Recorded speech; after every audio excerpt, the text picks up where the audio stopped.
وَلَقَدْ جِئْنَاهُمْ بِكِتَابٍ فَصَّلْنَاهُ عَلَى عِلْمٍ هُدًى وَرَحْمَةً لِقَوْمٍ يُؤْمِنُونَ بالعالمین والصلاة والسلام علی اشرف الانبیاء والمرسلین محمد وعلی آلہ واصحابہ ومن اہتدی بہدیہ ودعا بدعوتہ واستنى بسنتہ الی یوم الدین۔ اللہ اکبر، واشہد ان لا الہ الا اللہ وحدہ لا شریک لہ واشہد ان محمدا عبدہ ورسولہ وبعد۔ اعوذ باللہ السمیع العلیم من الشیطان الرجیم۔ قال اللہ تبارک وتعالی بسم اللہ الرحمن الرحیم۔ یا ایہا المزمل قم اللیل الا قلیلا نصفہ او انقص منہ قلیلا او زد علیہ ورتل القرآن ترتیلا انا سنلقی علیک قولا ثقیلا ان ناشئۃ اللیل ہی اشد وطئا واقوم قیلا ان لک فی النہار سبحا طویلا واذکر اسم ربک وتبتل الیہ تبتیلا رب المشرق والمغرب لا الہ الا هو فاتخذہ وکیلا واصبر علی ما یقولون واہجرہم ہجرا جمیلا وذرنی والمکذبین اولی النعمۃ ومہلہم قلیلا۔ اللہ رب العزت نے جل شانہ اپنے رسول معظم اور خلیل مکرم محمد الرسول اللہ صلی اللہ علیہ وسلم کو یہ ہدایات تعلیم فرمائی ہے کہ جو اس عظیم کام کی انجام دہی کے لیے ان کے لیے ضروری بھی ہیں اور اس کام کو آسان بنانے والی اور اس میں معد و معاون ثابت ہونے والی ہدایات ہیں، اور یہی ہدایات ہیں جس سے انسان کی روحانیت مضبوط ہوتی ہے۔ انسان دو چیزوں کا مجموعہ ہے، ایک انسان کا بدن ہے اور دوسری انسان کی روح ہے۔ روح جو ہے اس کا تعلق عالم امر کے ساتھ ہے اور بدن جو ہے اس کا تعلق عالم خلق کے ساتھ ہے۔ یہ عناصر اور اجزاء سے مرکب وجود ہے جس کو اللہ رب العزت نے مٹی سے پیدا کیا ہے، اور مٹی ہی سے اس کی ساری ضروریات پوری ہوتی ہیں، اور مٹی کے اندر ہی پلٹ کے اس نے جانا ہے۔ تو یہ بدن جو ہے اس کا تعلق عالم خلق سے ہے، اور عالم خلق جو ہے یہ بہت سارے عناصر ہیں، جس میں نور بھی ہے، جس میں نار بھی ہے، جس میں مٹی بھی ہے، جس میں پانی بھی ہے، جس میں ہوا بھی ہے، اور بہت سارے عناصر ہیں اس کے اندر۔ پہلے تو لوگ یہی کہتے تھے کہ 4 ہی عناصر ہیں، لیکن اب یہ جو مختلف عناصر ہیں کافی زیادہ تعداد کے اندر لوگوں نے دریافت کیے، تجزیہ کر کے، تحقیق کر کے، تدقیق کر کے، اور 90 سے اوپر ان کی تعداد ہے۔ تو یہ اجزاء جو اللہ رب العزت نے پیدا کیے ہوئے ہیں ان کا تعلق خلق کے ساتھ ہے۔ اللہ رب العزت نے ان کی منصوبہ بندی فرمائی،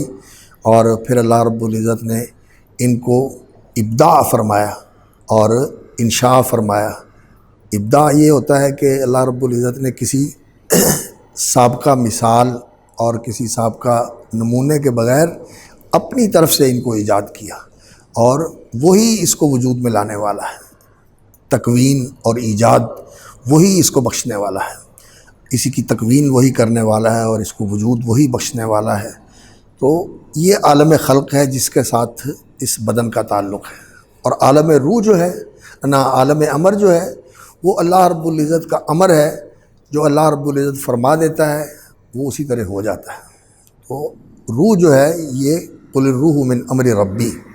یہ اللہ رب العزت کے امر سے تعلق رکھتی ہے۔ اور بدن جو ہے ہم دیکھتے ہیں کہ یہ بدلتا رہتا ہے، بڑھتا بھی ہے، گھٹتا بھی ہے، اور خود بخود بھی اس کے اندر تبدیلیاں آتی رہتی ہیں کہ جو چیزیں استعمال ہوتی ہیں بدن کے اندر وہ ناکارہ ہو کر ختم ہوتی رہتی ہیں اور ان کی جگہ نئی چیزیں وجود میں آتی رہتی ہیں۔ لیکن روح ایسی چیز ہے جو عالم امر سے وجود میں آئی ہے یا اللہ کے امر سے وجود میں آئی ہے اور اس کا عالم امر سے تعلق ہے، اور وہ وہی رہتی ہے، اور یہ بدن ختم بھی ہو جاتا ہے، جیسے مٹی میں مل کر مٹی ہو جاتا ہے، لیکن اس کا کچھ جز باقی رہتا ہے، لیکن روح جو ہے وہ ان مخلوقات میں سے ہے جو باقی رہتی ہے، وہ باقی رہتی ہے، وہ بدن سے نکل کر یا تو اوپر چلی جاتی ہے یا پھر نیچے اس کو پھینک دیا جاتا ہے، اور وہ موجود رہتی ہے، اور اس کا اس بدن کے ساتھ تعلق بھی رہتا ہے۔ تو انسان جو ہے، اصل انسان وہ اس کا روحانی وجود ہے، اور وہ بدلتا نہیں ہے، اور وہ قائم رہتا ہے، اور یہ بدن جو ہے یہ اس کا مادی وجود ہے، اور یہاں اس دنیا کے اندر یہ نظر آنے والا وجود ہے، اور یہاں روح انسان کو نظر نہیں آتی، اور پھر جب انسان برزخ میں چلا جاتا ہے تو روح ظاہر ہوتی ہے، لیکن وہ کسی اور مقام پر ظاہر ہوتی ہے، اور مقام پر ظاہر ہوتی ہے، اور اس کا اتصال بھی ہوتا ہے آپس میں بھی روحوں کے ساتھ، اور اس بدن کے ساتھ بھی، اور یہاں رہنے والی روحیں بھی اس کے ساتھ اتصال رکھتی ہیں۔ یہ خواب کی دنیا اور یہ بعض اوقات اس طرح کی چیزیں جو انسان کے سامنے آتی ہیں کہ انسان کی روح جو ہے وہ دوسری روح کے ساتھ ملتی ہے، کبھی فوت شدہ کی روح کے ساتھ، کبھی زندہ کی روح کے ساتھ، اور یہ ایک الگ دنیا ہے۔ تو یہ روح جو ہے انسان کی، یہ ایک بڑی عظیم قوت ہے، یہ ایک بڑی عظیم قوت ہے، اور یہ اصل انسان ہے، اور اس کو کام کرنے کے لیے اللہ رب العزت نے بطور آلہ کے یہ بدن دیا ہوا ہے، وہ اس بدن کے ذریعے اس دنیا کے اندر کام کرتی ہے روح، اور وہ روح جو ہے اس کا قوی ہونا، اس کا پاکیزہ ہونا، اور اس کا ان ساری صلاحیتوں کو بروئے کار لانا جو اللہ رب العزت نے اس میں ودیت فرمائی ہوئی ہے، اس کے لیے اللہ رب العزت نے یہ دین اور دین کے اعمال اور یہ عقیدہ اور اس عقیدے کی جزیات یہ اللہ رب العزت نے مقرر فرمائی ہے اور ان کی تعلیم دی ہے، اور انبیاء علیہ الصلوۃ والسلام کے ذریعے اللہ رب العزت نے لوگوں تک یہ پہنچائی ہے، اور انبیاء کی زندگیوں کے اندر ان چیزوں کا ظہور ہوا ہے، اور وہ لوگوں کے لیے ایک واقعہ بن گئی ہے، اور پھر جو سچے نبیوں کے پیروکار ہیں انہوں نے بھی ان سے استفاضہ کیا ہے، فیض لیا ہے، اور ان سے رہنمائی لی ہے، اور ان سے اخذ اور کسب کیا ہے، اور پھر وہ بھی اس چیز کے ساتھ فیض یاب ہوئے ہیں اور اس سے بہرہ مند ہوئے ہیں، اور یہ دولت ان کو حاصل ہوئی ہے، اور آنے والے زمانوں کے اندر بھی اللہ رب العزت نے یہی ایک راستہ رکھا ہوا ہے کہ نبیوں کی پیروی کی جائے، اور جو نبیوں کے ساتھی ہیں ان کے طریقے کے اوپر چلا جائے، اور ان تعلیمات کا اتباع کیا جائے جو اللہ رب العزت نے اس سلسلے کے لیے بیان فرمائی ہے کہ انسان کی روح پاکیزہ ہو، اور یہ فعال ہو، اور یہ قوی ہو، اور یہ انسان کو بلندیوں کی طرف لے کے جانے والی بنے۔ تو اللہ رب العزت نے رسول اکرم صلی اللہ علیہ وسلم کو یہ تعلیمات ارشاد فرمائی ہیں، فرمایا ان ناشئۃ اللیل ہی اشد وطئا واقوم قیلا ان لک فی النہار سبحا طویلا۔ رات کی گھڑی یا رات کا قیام، ہی اشد وطئا، وہ بہت سخت لتاڑنے والا ہے، اس کی لتاڑ بڑی سخت ہے، یعنی وہ انسان کو سیدھا کر دیتا ہے۔ ریاضت کے ساتھ ہی انسان جو ہے نا وہ سیدھا ہوتا ہے، بدن بھی ریاضت کے ساتھ صحیح ہوتا ہے، اور روح بھی ریاضت کے ساتھ صحیح ہوتی ہے۔ انسان ریاضت نہ کرے، جسم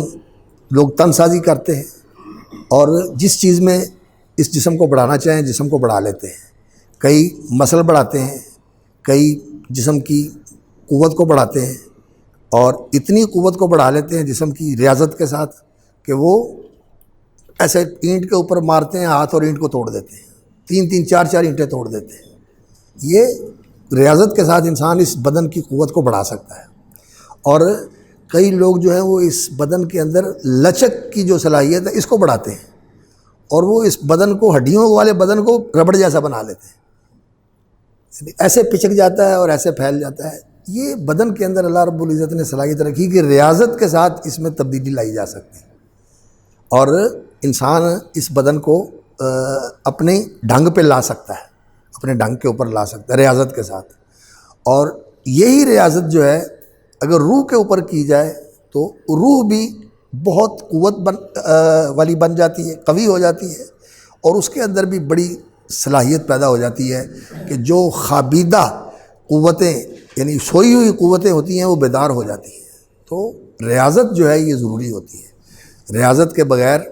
محنت کے بغیر یہ چیز حاصل نہیں ہوتی۔ اور اس کے ساتھ دوسری چیز جو ہے روحانی طور پر انسان کا مضبوط ہونا،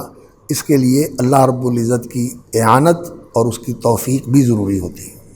یہ لازمی چیز ہے۔ اس کے بغیر انسان روحانی طور پر کمال کی طرف نہیں جا سکتا۔ اللہ رب العزت کی توفیق بھی ہو اور اللہ رب العزت کی طرف سے مدد بھی ہو، اعانت بھی ہو۔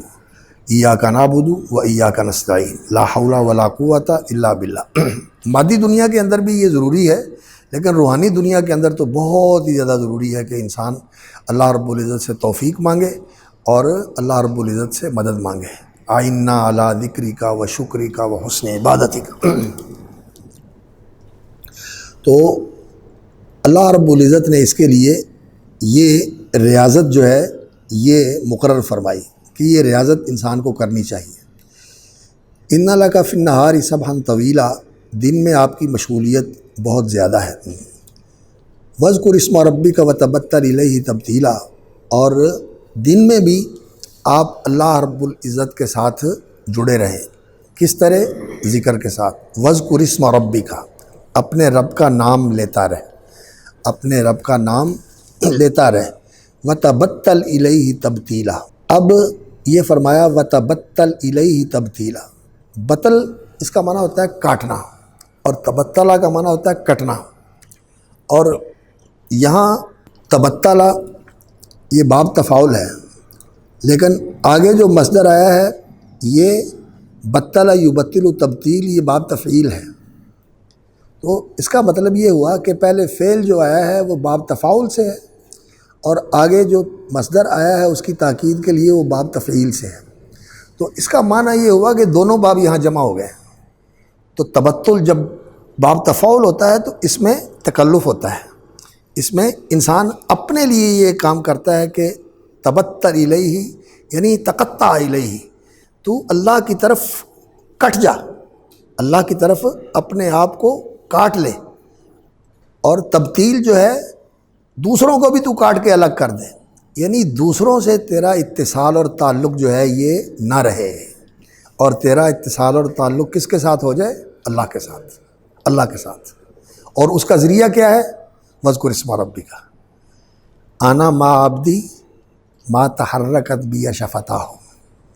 اذکرونی اذکرکم۔ تو یہ جو اللہ کا ذکر ہے یہ ایسی چیز ہے کہ یہ انسان کو اللہ کے ساتھ مرتبط کر دیتا ہے، اللہ کے ساتھ جوڑ دیتا ہے۔ تو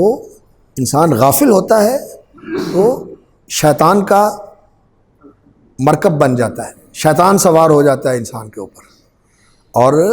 جب اللہ کا ذکر کرتا ہے تو شیطان پیچھے ہٹ جاتا ہے۔ وَمَن يَعْشُ عَن ذِكْرِ الرَّحْمَنِ نُقَيِّضْ لَهُ شَيْطَانًا فَهُوَ لَهُ قَرِينٌ۔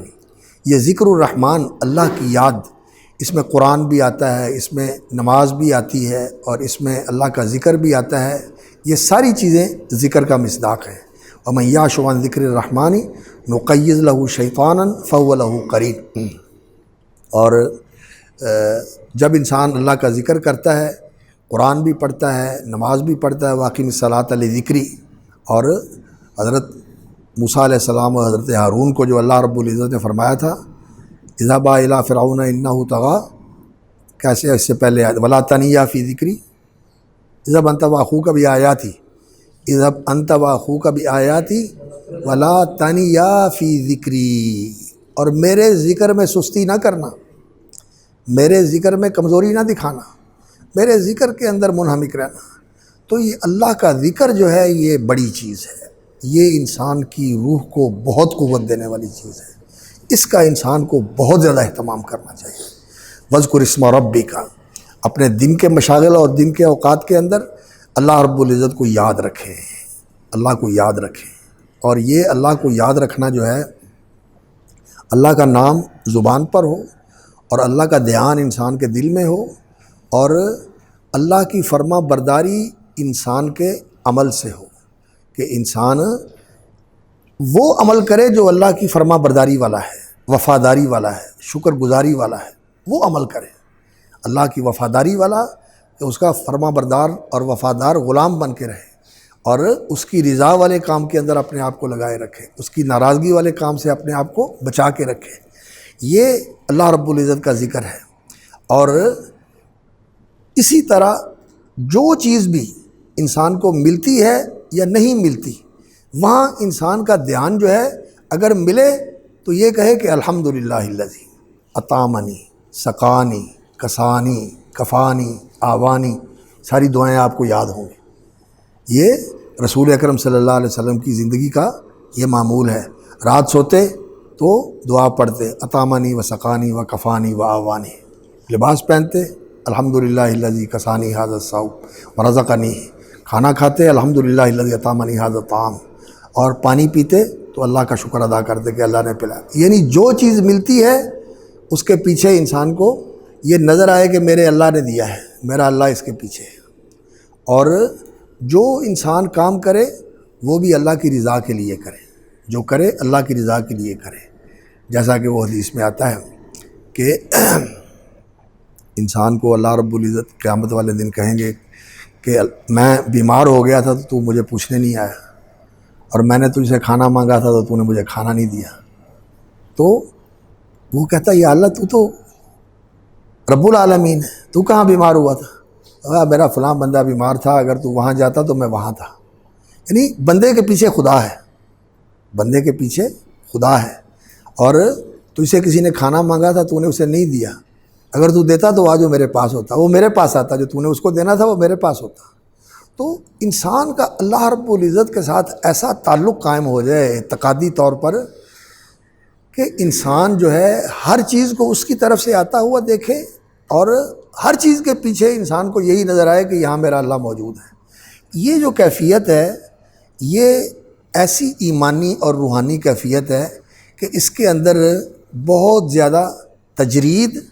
اور بہت زیادہ تنزیہ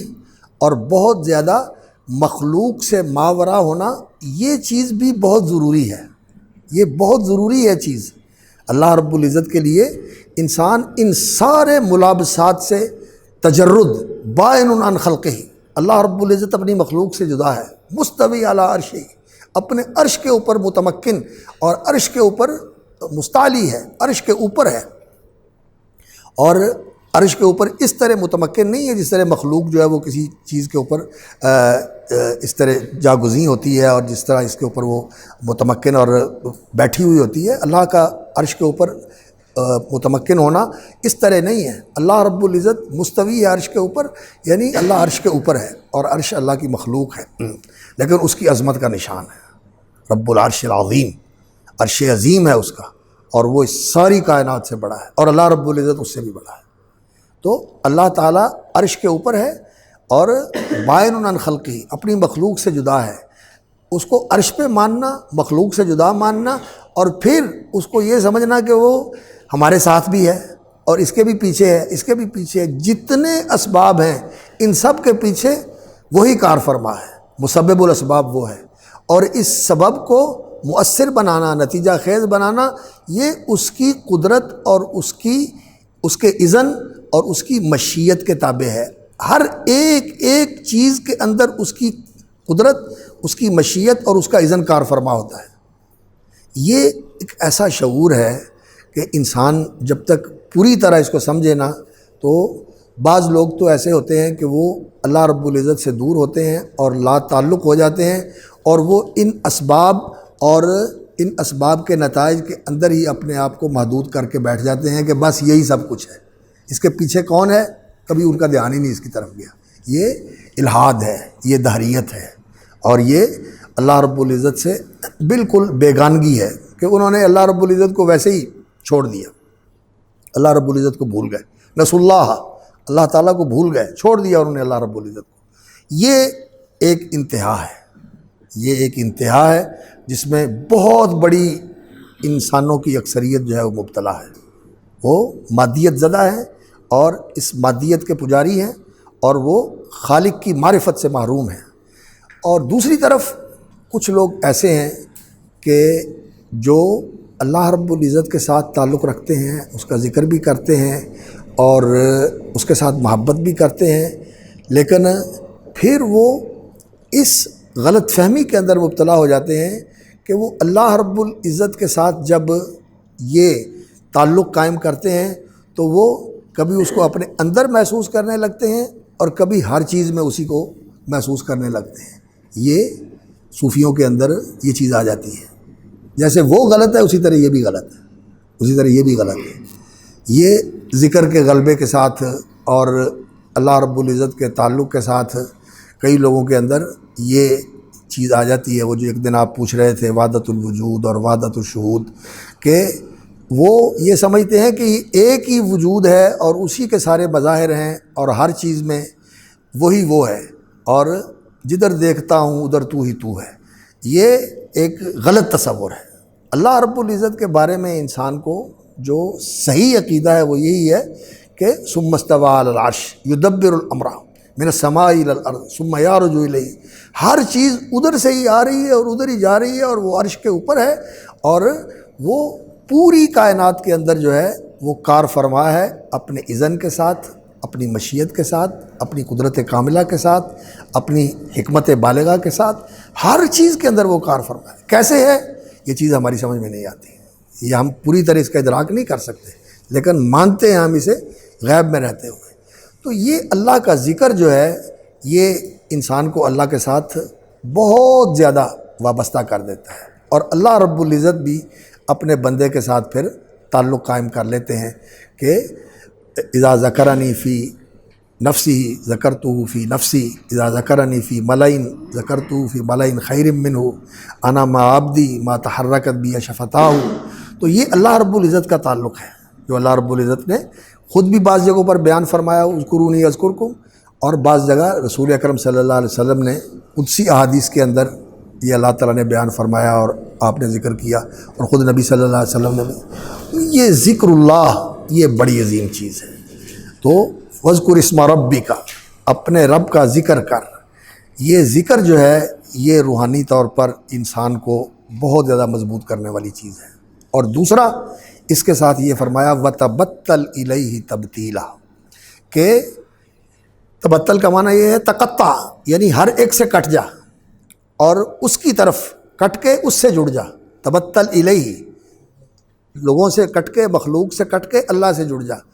تبتیلا، اور اس کا معنی یہ ہے کہ ہر چیز کو کاٹ کے جدا کر دے۔ ابن قیم رحمۃ اللہ علیہ نے کہا کہ یہ جو اللہ رب العزت نے ایک باب تفاعل کا فعل ذکر کیا اور باب تفعیل کا مصدر ذکر کیا، اس کا مطلب ہے کہ یہاں دونوں چیزیں ملحوظ ہیں۔ تبتل الیہ اس کا مصدر نہیں لائے، وبتل یعنی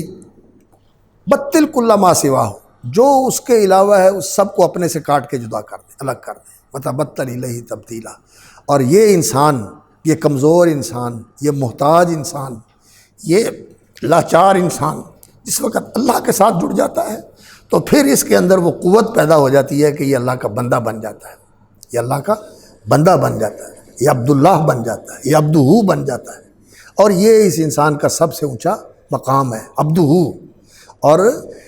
بندہ تو ہے، یہ اس نے بندگی تو کرنی ہے، نفس کی کرے گا، شیطان کی کرے گا، مادیات کی کرے گا، خواہشات کی کرے گا، یہ فطرتاً بندہ ہے، بندگی اس نے کرنی ہے۔ اگر اللہ کی بندگی نہیں کرے گا تو ادنا چیزوں کی بندگی کرے گا، اور وہ ادنا چیزیں انسان کی سفلی خواہشات ہیں، یا انسان کی بڑی خواہشات، اقتدار ہے، اپنا شہرت ہے، لوگوں کے اندر مقبولیت اور محبوبیت ہے، یہ بڑی چیزیں ہیں۔ اور جنس، کھانا، سونا اور لوٹ سوٹ کرنا، یہ ادنا خواہشات ہیں، یا ان کا غلام بن جاتا ہے یا ان بڑی چیزوں کا غلام بنتا ہے، اور نفس اور شیطان جو ہے وہ اس کو اپنا غلام بنا لیتے ہیں۔ اور جیسا کہ فرمایا الم اعہد الیکم یا بنی آدم اللہ تعبدوا الشیطان انہ لکم عدو مبین وان اعبدونی ھذا صراط مستقیم وَلَقَدْ أَضَلَّ مِنْكُمْ جِبِلًّا كَثِيرًا۔ اس نے بہت ساروں کو اپنے پیچھے لگا دیا، اللہ کی بندگی چھوڑ کر اس کی بندگی کے اوپر لگے ہوئے، اور یا پھر انسان اپنی خواہشات کا غلام ہوتا ہے۔ أَفَرَأَيْتَ مَنِ اتَّخَذَ إِلَٰهَهُ هَوَاهُ وَأَضَلَّهُ اللَّهُ عَلَىٰ عِلْمٍ۔ یہ بندگی اس نے کرنی ہے، اللہ کی کرے گا تو بہت اونچا ہو جائے گا، یہ عبدہ بن جائے گا، اور بندہ ہونا یہ اور چیز ہے اور عبدہ ہونا اور چیز ہے۔ وہ اقبال نے بات کہی ہے اور بڑی خوب کہی ہے، عبد دیگر عبدہ چیزیں دیگر، عبد دیگر عبدہ چیزیں دیگر۔ عبد ہونا، بندہ ہونا، غلام ہونا یہ اور چیز ہے، اور عبدہ اس کا بندہ ہونا یہ چیزیں دیگر، یہ تو اور ہی چیز ہے۔ ای سراپا انتظار، یہ جو عبد ہوتا ہے اس کی ہر طرف اس کی آنکھیں اٹھتی ہیں کہ یہاں سے ملے گا، وہاں سے ملے گا، وہ دے گا۔ جیسے آج ہمارا حال ہے،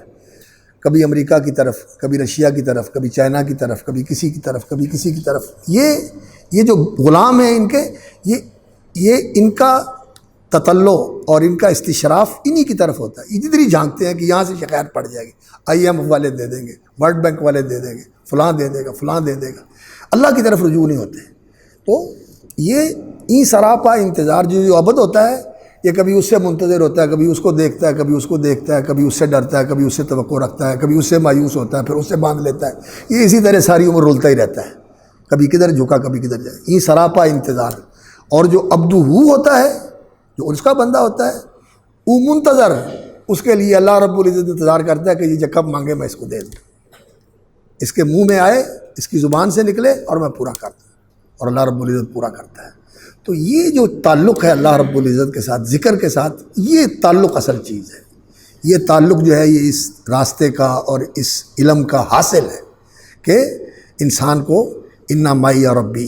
میرے ساتھ میرا رب ہے۔ انسان اپنے رب کو اپنے ساتھ ملانے کی کوشش کرے، اور اس کے لیے یہ ہے کلید، وذکر اسم ربک وتبتل الیہ تبتیلا۔ اور اس کلید کے ساتھ یہ کنجی جو ہے یہ انسان کے ہاتھ آ جائے، اور اس کے ساتھ انسان کے سارے معاملات سلجھنے لگے، اس کے لیے وہی ہے جو اوپر سے ذکر کیا کہ قم اللیل الا قلیلا نصفہ وانقص منہ قلیلا او زد علیہ ورتل القرآن ترتیلا انا سنلقی علیک قولا ثقیلا ان ناشئۃ اللیل ہی اشد وطئا واقوم قیلا ان لک فی النہار سبحا طویلا واذکر اسم ربک وتبتل الیہ تبتیلا۔ رب المشرق والمغرب، وہ اللہ رب المشرق والمغرب، مشرق و مغرب یعنی پوری کائنات، زمین کا مشرق اور مغرب، یہ جو جہان دیدہ ہے، یہ جو ہمیں نظر آنے والی کائنات ہے، ساری اس کے اندر آ جاتی ہے۔ رب المشرقین والمغربین بھی ہے، رب المشارق والمغارب بھی ہے، یہ سارے جو ہے اس کے اندر آ جاتے ہیں۔ رب المشرق والمغرب لا الہ الا ہوا فاتخذہ وکیلا۔ اور اللہ کی ربوبیت، اللہ رب العزت کے اسماء و صفات، یہ سارے انسان کو جس حقیقت کی طرف لے کے جاتے ہیں وہ یہ ہے کہ لا الہ الا ہوا، انسان اللہ رب العزت کو اپنا الہ بنا لے، اللہ کی الوہیت مان لے کہ اللہ میرا الہ ہے۔ اور الوہیت جو ہے اللہ رب العزت کی، معلوہ ہونا، یہ انسان کا محبوب ہونا، انسان کا مطلوب ہونا، انسان کا مقصود ہونا، اور انسان کے لیے ایک ایسی پناہ گاہ ہونا کہ اس کے سوا انسان کو کوئی جگہ نظر ہی نہیں آتی۔ لا ملجا ولا منجا منک الا الیک، یہ چیز انسان کو حاصل ہو جائے کہ میں کہیں چلا جاؤں، تیری پناہ کے بغیر میرے لیے کوئی جگہ نہیں، اور میں کسی چیز کو سہارا بناؤں، کوئی میرے لیے سہارا نہیں ہے، صرف تیری ذات ہی سہارا ہے۔ تو اللہ کے اوپر، اللہ سے اعتصام، واعتصموا باللہ ہوا مولاکم نعم المولا و نعم النصیر، اللہ سے چمٹ جاؤ، اس سے چپٹ جاؤ، اور اسی کو اپنا سہارا بنا لو۔ اور جس نے اللہ رب العزت کو اپنا سہارا بنا لیا، وَمَن يُسْلِمْ وَجْهَهُ إِلَى اللَّهِ وَهُوَ مُحْسِنٌ فَقَدِ اسْتَمْسَكَ بِالْعُرْوَةِ الْوُثْقَىٰ، اس کو العروۃ الوثقیٰ ہاتھ میں آ گیا۔ اور جو وَمَن يَكْفُرْ بِالطَّاغُوتِ وَيُؤْمِن بِاللَّهِ فَقَدِ اسْتَمْسَكَ بِالْعُرْوَةِ الْوُثْقَىٰ، ایمان باللہ اور اسلام للہ، یعنی من یکفر بالطاغوت ویؤمن باللہ فقد استمسک بالعروۃ الوثقی لا انفصام لها، یہ ایمان اور یقین ہو، اور ومن یسلم وجهه الی اللہ وهو محسن، اور اپنے آپ کو اللہ کا مطیع کر دے، وهو محسن، اور وہ احسان کی کیفیت سے سرشار ہو۔ احسانی کیفیت کیا ہے؟ ان تعبد اللہ کانک تراہ فقد استمسک بالعروۃ الوثقی والی اللہ عاقبۃ الامور۔ یہ چیز اعتصام باللہ اور اللہ کے اوپر توکل، جیسے یہاں فرمایا لا الہ الا ہوا، یہ ہے اللہ کو الہ بنانا۔ لا الہ الا ہو، اللہ کے سوا کوئی الہ نہیں۔ اور رسول اکرم صلی اللہ علیہ وسلم تو قولوا لا الہ الا اللہ ہی کہتے تھے، اس لیے کہ جو قول ہے شریعت کی اصطلاح میں القول قول القلب و قول اللسان، الایمان قول و عمل، ایمان جو ہے یہ قول اور عمل ہے، اور قول دو چیزوں سے ہوتا ہے، دل سے بھی اور زبان سے بھی، اور عمل بھی دو چیزوں سے ہوتا ہے، دل سے بھی عمل ہوتا ہے اور ارکان سے بھی ہوتا ہے۔ یعنی یہ قول اور عمل جو ہے صرف زبان کا قول نہیں اور صرف ظاہر کا عمل نہیں، بلکہ دل کا قول اور عمل بھی اس کے اندر آتا ہے۔ تو دل کا قول کیا ہے کہ جو دل نے بولا ہے پھر ساری عمر اس کو پالے، اور زبان اس کا اظہار کرتی ہے، اور جو دل کے اندر عمل ہے ظاہر کا عمل جو ہے وہ اس کی تصدیق کرتا ہے۔ تو یہ جو اللہ پر ایمان ہے انسان کا، یہ تو بنیاد ہے، اور پھر جو انسان کے تصرفات ہیں وہ سارے اسی کے مطابق ہوتے ہیں۔ تو نبی صلی اللہ علیہ وسلم قولوا لا الہ الا اللہ کہتے تھے، یہی دعوت تھی آپ صلی اللہ علیہ وسلم، قولوا لا الہ الا اللہ، اس لیے کہ جب انسان زبان سے اظہار کرتا ہے تو اس کا پتہ چلتا ہے کہ اس نے لا الہ الا اللہ کہہ لیا، لیکن یہ زبان کا اظہار وہی معتبر ہوتا ہے جو دل سے ہو، جو دل سے ہو۔ جو دل سے نہ ہو، اللہ رب العزت نے اس کی تکذیب فرما دی، اذا جاءک المنافقون قالوا نشہد انک لرسول اللہ واللہ یعلم انک لرسول واللہ یشہد ان المنافقین لکاذبون، نشہد انک لرسول اللہ، لیکن اللہ نے کہا کاذبین، جھوٹے ہیں، اس لیے کہ دل سے نہیں ہے۔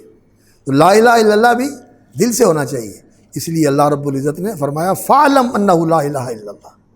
انسان کو اس کا علم اور یقین ہونا چاہیے کہ لا الہ الا اللہ۔ اور یہ علم اور یقین جو ہے یہ اسماء و صفات کے اندر غور کرنے سے، قرآن کے اندر غور کرنے سے، نبی صلی اللہ علیہ وسلم کی سیرت اور سنت کے اندر غور کرنے سے یہ علم انسان کا بڑھتا ہے، اور جب یہ علم بڑھتا ہے تو یہی ہے ایمان کا بڑھنا، زادتہم ایمانا۔ تو فاعلم انہ لا الہ الا اللہ، فاعلم انہ لا الہ الا اللہ، یہ جو لا الہ الا اللہ کا علم ہے، اور علماء نے جو اس کے لیے لکھا ہے کہ اس کی شروط یہ ہیں اور اس کے مقتضیات یہ ہیں، اور اس لا الہ الا اللہ کی حقیقت یہ ہے، یہ بہت ہی عظیم موضوع ہے ہمارے دین کا۔ اس کے اوپر انسان کو بہت زیادہ توجہ دینی چاہیے، بہت زیادہ توجہ دینی چاہیے۔ یہ جو بہت ساری چیزیں آج صرف ہمارے اختلافات کا شاخسانہ ہیں، یعنی ہمارے اختلافات کی وجہ سے وہ چیزیں بہت زیادہ اہمیت اختیار کر گئی ہیں، اور ان اختلافات کے اوپر ہی ہم ترکیز کرتے رہتے ہیں۔ لیکن یہ جو لا الہ الا اللہ کو اپنے اندر اتارنا ہے اور اندر بٹھانا ہے، اس پر ہماری بھی محنت بہت کم ہوگی۔ ہم بھی جو ہے نا بعض ایسے کاموں کے اندر مشغول ہو جاتے ہیں جو سراسر توحید کے منافی ہیں، جیسا کہ ریاکاری ہے اور شہرت طلبی ہے، اور لوگوں کے اندر محبوبیت کو حاصل کرنا، یہ زندگی کا مقصد بنانا ہے، یہ توحید کے منافی ہے، اور یہ ریاکار ہی سب سے پہلے جہنم میں جائیں گے، سب سے پہلے جہنم میں جانے والے یہی لوگ ہیں۔ تو یہ توحید کا سراسر منافی ہے، اور انسان جو ہے وہ اس کا شکار ہو جائے تو اس کی توحید تو بالکل خالص توحید نہیں ہے۔ تو وذکر لا الہ الا اللہ رب المشرق والمغربی لا الہ الا ہوا، تو لا الہ الا اللہ کی حقیقت کو اپنے اندر اتارنے کی کوشش کرنا یہ بہت ضروری ہے، یہ بہت ضروری ہے، ہر وقت اس کے اوپر توجہ دینی چاہیے۔ فاتخذہ وکیلا، اور اس کو اپنا کارساز بنا لے، اپنا کارساز اس کو بنا لے کہ تیرے سارے کام اس کے حوالے، لا حول ولا قوت الا باللہ، اور فاعبدہ وتوکل علیہ، اس کے اوپر توکل کر لے۔ لیکن توکل کا یہ معنی نہیں ہوتا کہ انسان اسباب کی دنیا میں ہے اور اسباب کو اختیار نہ کرے۔ اللہ کا حکم ہے کہ سبب کو اختیار کرو، اللہ کا حکم ہے کہ سبب اختیار کرو، یہ اسباب کے عالم میں ہم پیدا ہوئے ہیں۔ اسباب کو اختیار کرنا یہ اس عالم کے اندر اللہ رب العزت کی سنت ہے کہ اللہ رب العزت نے اسباب پیدا کیے ہیں، اسباب کو اختیار کرنا چاہیے۔ لیکن اسباب کے اوپر اعتماد کر کے اللہ رب العزت سے غافل ہو جانا یہ شرک ہے، اور اسباب کا انکار کر دینا یہ حمق ہے، یہ بے عقلی ہے، یہ بے عقلی ہے۔ دونوں چیزیں ضروری ہیں، لیکن سبب کو اختیار کر کے بھی انسان کی توجہ اللہ کی طرف ہوتی ہے کہ یہ اسی وقت میرے لیے کارآمد اور نفع بخش ثابت ہوگا جب اللہ چاہے گا، اس لیے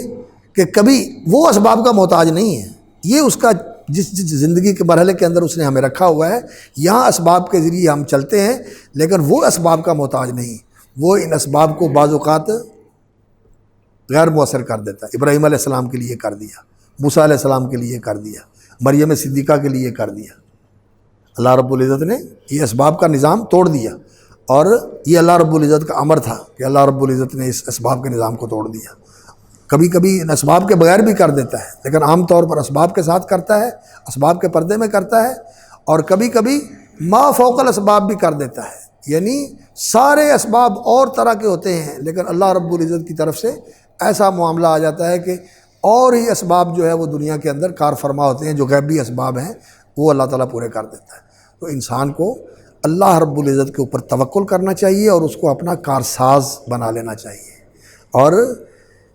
یہ چیز جو ہے اگر انسان کو نصیب ہو جائے، اور خاص طور پر دین سے وابستہ لوگ، دین کا کام کرنے والے اللہ رب العزت کو اپنا وکیل بنا لیں اور اس کے اوپر توکل کر لیں،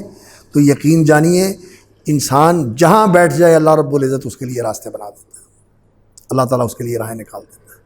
کار ساز ماں بفکر کار ماں،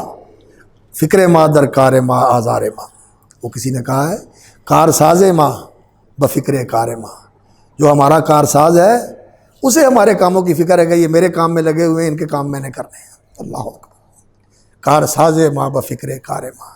فکر ماں در کار ماں، ہمیں اگر اپنے کاموں کی فکر ہوگی تو یہ ہمارے لیے آزار اور تکلیف ہے، ہم پریشانی ہوگی، ہمیں حاصل کچھ نہیں ہوگا۔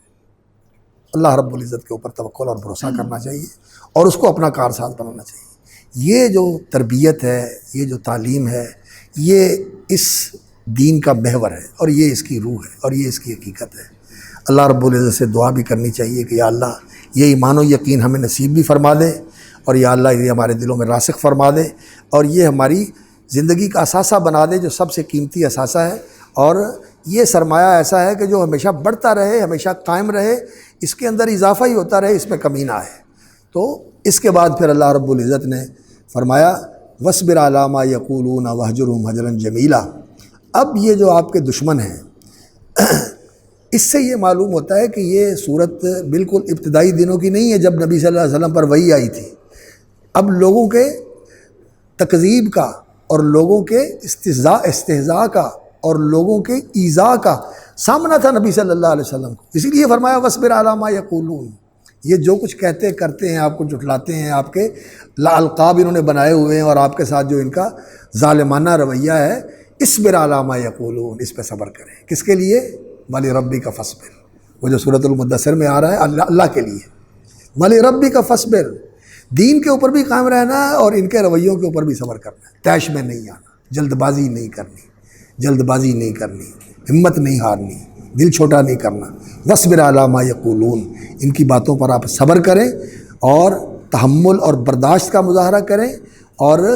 اس کو نظر انداز کریں۔ جو کر رہے ہیں آپ یک طرفہ ہی اس کو نظر انداز کر دیں، آپ وہی کریں جو آپ نے کرنا ہے۔ اللہ اکبر۔ اتنا مشکل کام ہے یہ، اتنا مشکل کام ہے یہ کہ اللہ کی مدد کے بغیر انسان نہیں کر سکتا، کہ انسان کے اندر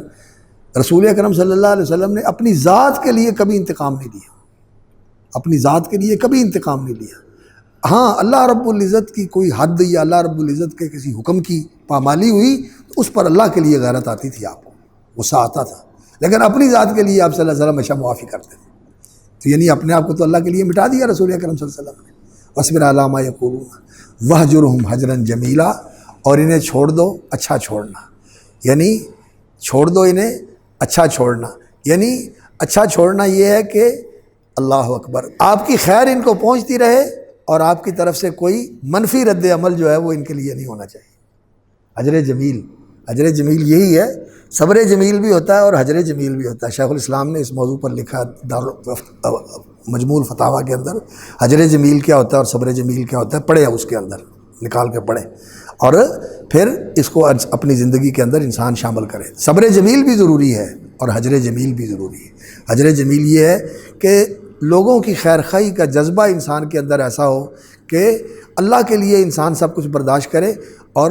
اللہ رب العزت ان بندوں کے لیے یہ چاہتا ہے کہ یہ بندے اللہ کے بندے بن جائیں، یہ اللہ کی جنت کے وارث بن جائیں، اور ہم بھی اللہ کے غلام ہونے کی حیثیت سے اور اس کے بندے اور اس کے دین کے خادم ہونے کی حیثیت سے ہمارا بھی یہی جذبہ ہونا چاہیے۔ لوگوں کو جہنم پہنچانے کا جذبہ نہیں ہونا چاہیے، جہنم سے نکالنے کا جذبہ ہونا چاہیے، یہ جذبہ ہونا چاہیے، یہ جذبہ ہے۔ اللہ رب العزت اسی لیے بندوں کو مہلت بھی دیتے ہیں، بندوں کے اوپر مہربانی بھی کرتے ہیں، اور توبہ کا دروازہ کھلا ہوا ہے۔ آپ دیکھتے ہیں قرآن مجید میں جہاں کہیں بھی اللہ رب العزت نے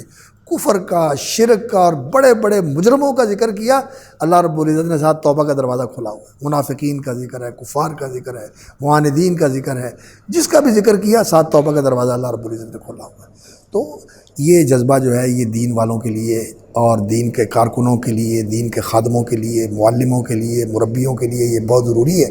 اللہ رب العزت ہمیں